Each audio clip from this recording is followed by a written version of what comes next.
కర్నూలు జిల్లా Yemmiganur SEB police station పరిధిలో భారీగా పట్టుబడ్డ అక్రమ మద్యంను స్వయంగా SEB assistant enforcement superintendent Vinod Kumar road రోలర్ను నడుపుతూ అక్రమ మద్యంను తొక్కించారు. వివిధ కేసుల్లో పట్టుబడిన మద్యంను స్టేషన్లో గత కొంతకాలంగా భద్రపరిచారు.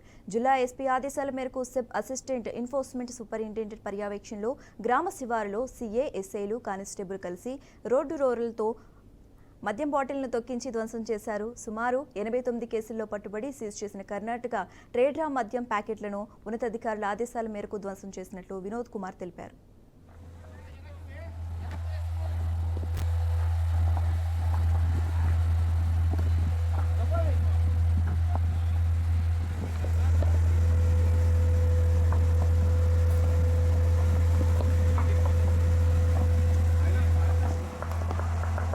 ఎమిగనూరు సబ్ స్టేషన్ పరిధిలో ఇది వరకు డిటెక్ట్ చేసిన చాలా కేసుల్లో ఈరోజు లిక్కర్ ని మనం ధ్వంసం చేయడం జరిగింది.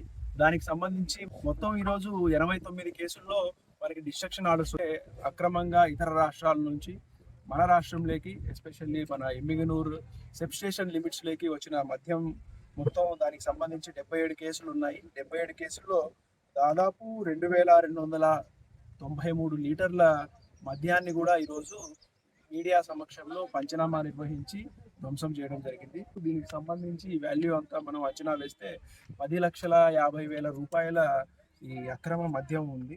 ఎమిగనూరు సబ్ స్టేషన్ పరిధిలో ఇది వరకు డిటెక్ట్ చేసిన చాలా కేసుల్లో ఈరోజు లిక్కర్ ని మనం ధ్వంసం చేయడం జరిగింది.